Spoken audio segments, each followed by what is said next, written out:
ओम श्री परमात्मने नमः. श्रीमद् भगवद्गीताभ्यासः दशमोऽध्यायः विभूतियोगः. गीतेच्या 10व्या अध्यायाचं समालोचन भाग 1. भगवंतांनी 9व्या अध्यायात परमेश्वराच्या अनन्य भक्तीचे स्वरूप स्पष्ट केले आणि भक्तीने भक्तांना प्राप्त होणाऱ्या मोक्षरूपी फलाचं वर्णन केलं. त्या अध्यायाच्या उपसंहारात मनमना भवमत भक्तो मद्याजीमाम नमस्कुरु असं सांगितलं. जे अशी भक्ती करत नाहीत ते मूढ बुद्धीचे लोक जन्म मरण रूप चक्रात अडकतात, कारण ते अन्य देवतांची भक्ती करतात व त्यामुळे मिळणाऱ्या अत्यल्प फळावर संतुष्ट होतात. म्हणून भगवंतांनी त्यांना दोषही दिला. म्हणून हे अर्जुना, तू माझाच भक्त हो असं भगवंतांनी सांगितलं. सर्व देव ही परमात्म्याचीच रूप आहेत. पंचमहाभूतातील शब्द स्पर्श रूप रस व गंध या रूपाने परमात्माच तेथे वास करत असतो असे भगवंतांनी 7व्या अध्यायात सांगितलं होतं. तर मग भगवंतांचं नक्की रूप कोणतं अशी अर्जुनाच्या मनात शंका निर्माण झाली. त्याच्या शंकेचे निरसन करण्याकरता भगवंतांनी 10व्या अध्यायातील उपदेशाला प्रारंभ केलेला आहे. या अध्यायाचे विषयाच्या दृष्टीने 6 भाग पडतात. भगवंतांचे स्वरूप कोणीही जाणू शकत नाही, श्लोक 1 ते 3 मध्ये सांगितलं. पुढे श्लोक 4 ते 7 मध्ये सृष्टीत्पत्तीचे वर्णन केलं. 8 ते 11 श्लोकामध्ये भक्तांचं वागणं कसं असतं ते सांगितलं. अर्जुनकृत भगवंत स्तुती आणि विभूती ऐकण्याची इच्छा व्यासानी 12 ते 18 या श्लोकात सांगितलेली आहे. नंतर 19 ते 38 पर्यंत भगवंतांनी आपल्या विभूती सांगितले आहेत आणि शेवटी 39 ते 42 या श्लोकांमध्ये विभूती कथनाचा मथितार्थ सांगितलेला आहे. पहिला भाग आहे भगवंतांचं स्वरूप कोणीही जाणू शकत नाही, श्लोक 1 ते 3. परमात्म्याचे स्वरूप आपल्याला जाणता येत नाही याचा अर्जुनाला विषाद वाटू नये म्हणून भगवंत सांगतात की देव महर्षी यांना सुद्धा परमात्म्याचे ज्ञान करून घेणे अशक्य आहे, कारण त्यांची निर्मिती नंतरची आहे. परमात्म्याच्या मानसिक संकल्पातून प्रथम हिरण्यगर्भ जन्मला व त्याच्यापासून 4 मनू आणि 7 महर्षींची उत्पत्ती झाली.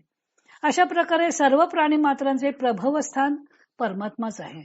तसंच बुद्धी, ज्ञान, तप, दान, क्षमा, सत्य वगैरे भावही परमात्म्यापासूनच उद्भवलेले आहेत. मग ज्यांची उत्पत्ती नंतरची आहे त्यांना परमात्म्याचं ज्ञान कसं होणार? पण जो परमात्म्याचे जन्मरहितत्व, अनादितत्व व ईश्वरत्व जाणतो तो ज्ञानी सर्व पापांच्या पासून मुक्त होतो.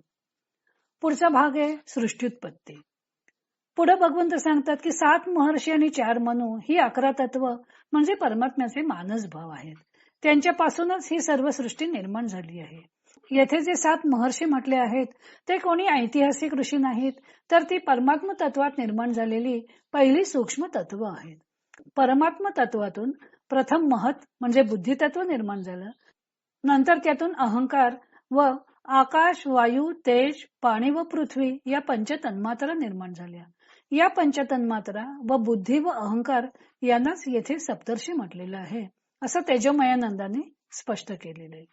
Doctor V. कुलकर्णींच्या मते एक परमात्म तत्व त्रिक म्हणजे 3 तत्वात उदित होते. या 3 तत्वांना मन, प्राण व वाक अशा वैदिक संज्ञा आहेत. वैदिक परिभाषेत वाक म्हणजे भूतसृष्टी म्हणजे पंचमहाभूते, मन म्हणजे जगताची मूल कामना करणारे ज्ञानशक्तिमय तत्व व प्राण म्हणजे स्पंदनात्मक तत्व ही 7 तत्व. पंचमहाभूते, मन व प्राण हे सप्तर्षी आहेत.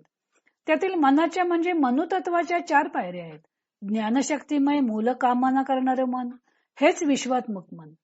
त्यानंतर महत मन म्हणजे बुद्धितत्व उदयास आले. त्यानंतर सर्वेंद्रिय मन म्हणजे अहम तत्व उदयास आले व शेवटी विषयग्राही किंवा इंद्रियानुगामी शरीरांतर्गत मन उदयास आले. या मनाच्या 4 अवस्थांना येथे 4 मनू म्हटलेलं आहे. हे परमात्म्याचे 11 मानस भाव आहेत असं व्ही. कुलकर्णी म्हणतात. 7व्या अध्यायात परा आणि अपरा प्रकृतीचे विवेचन भगवंतांनी केलं होतं. या 11 मानस भावात त्यांचा समावेश होतो.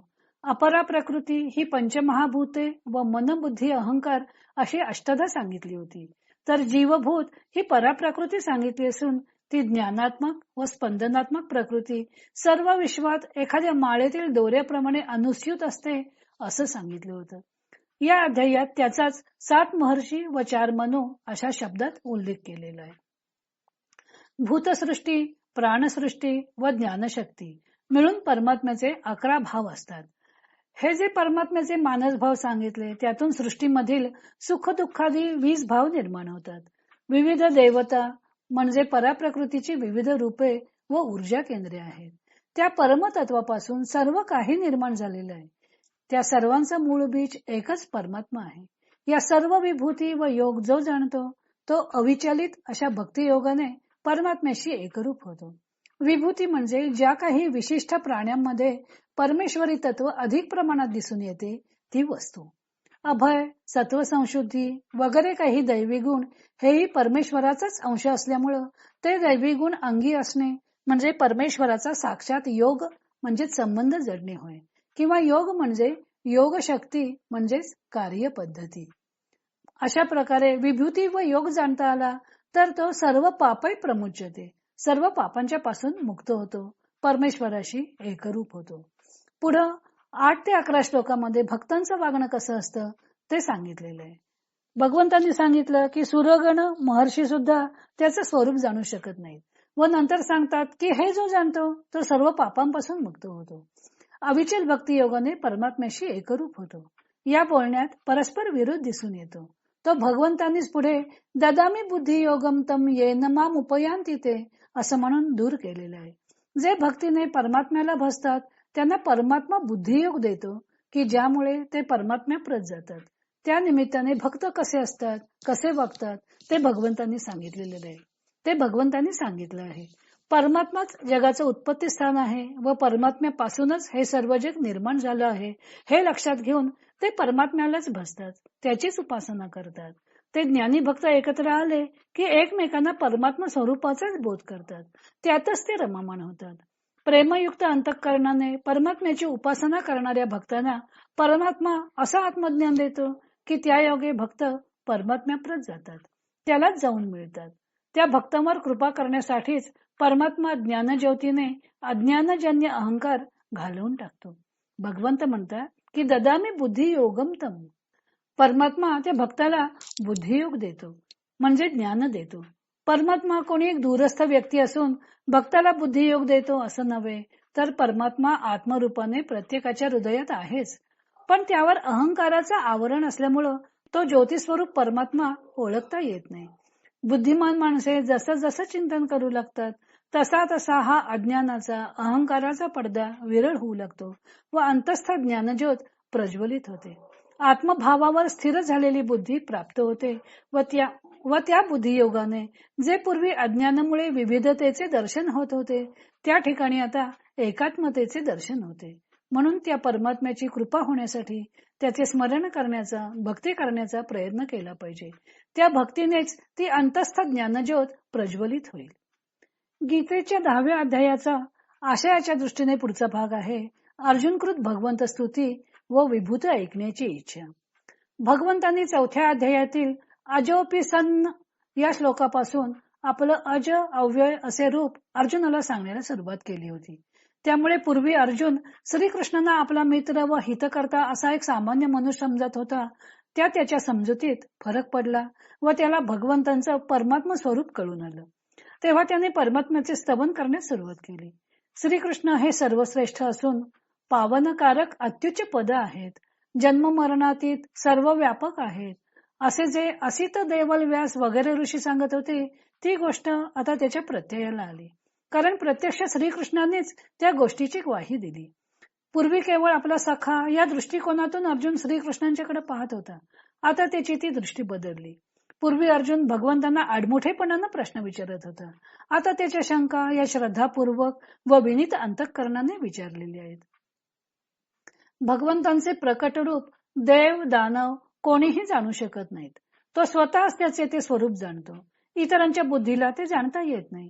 तेव्हा असित देवलादी ऋषींनी त्या स्वरूपाचे कितीही वर्णन केले तरी ते त्यांच्या कल्पनेला अनुसरून असणार.